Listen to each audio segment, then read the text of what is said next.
জিল্লু, রস দে। হ্যাঁ, এই ছেলেটা এ তো আমারই কর্মী, ওকে আজকে উচিত শিক্ষা দেব। হ্যাঁ ভাই, আজকে আপনাদের রস দিচ্ছি। এই তাড়াতাড়ি রস দে।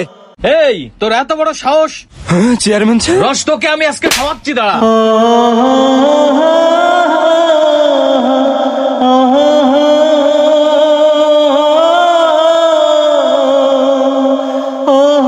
হ্যাঁ, আমি তো তোকে চিনেছি, তুই আমারই কর্মী। আর আমি এই 22টা গ্রামের চেয়ারম্যান। আমি কখনো কাউকে ঠকাইনি, বরঞ্চ মানুষের উপকার করার চেষ্টা করি সব সময়। আর তুই আমার কর্মী হয়ে সাধারণ একজন পাবলিকের টাকা পয়সা মেরে খাচ্ছিস? তোর এত বড় সাহস দিয়েছে কে? তোর মতো কর্মী আমার দলে কোনো দরকার নেই। তোকে আমি আজ থেকে বহিষ্কার করলাম। তোকে যেন আমি আমার এলাকার ত্রিসীমানায় কখনো না দেখি।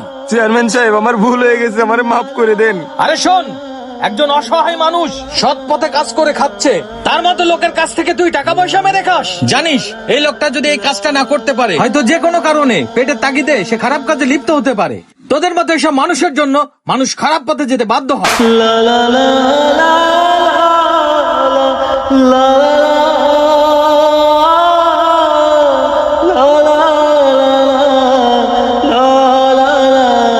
তুই এই কাজটা করে একদম ঠিক করিস। দাঁড়া, তোকে আমি পুলিশে দেওয়ার ব্যবস্থা করতেছি। না চেয়ারম্যান সাহেব, আমারে পুলিশে দেবেন না। এই চেয়ারম্যান সব, সাহেব, আমারে যা, তোর পুলিশে কোনো দিবেন। ক্ষমা নেই। চেয়ারম্যান সাহেব শোনেন, ও এত করে যখন বলতেছে, আপনি ওরে মাফ করে দেন চেয়ারম্যান সাহেব।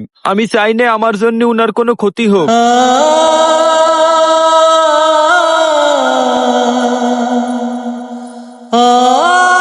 দেখ, দেখেছিস তুই যার প্রতিদিন ক্ষতি করিস, তোর একদিনকার জন্য সে তোর ক্ষতি চায় না। আর তুই এই ধরনের মানুষের ক্ষতি করতেছিলি। এই ধরনের মানুষের ক্ষতি করলে, অবহেলা করলে আল্লাহর আরশ পর্যন্ত কেঁপে যায়। ভাই আমারে মাফ করে দাও তুমি, আমি এরকম আর কোনোদিন করবো না। আমি কারোর সাথে কোনোদিন এরকম করবো না ভাই। থাক মাফ ভাই, করে সমস্যা দাও। নেই, আমি কিছু মনে করতেছি না ভাই। আমি আপনারে অনেক আগেই মাফ করে দিছি।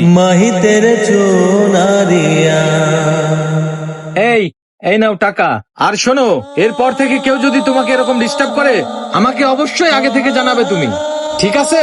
থাকো, আল্লাহ হাফেজ। আচ্ছা চেয়ারম্যান সাহেব, ঠিক আছে। এই চল, হাট।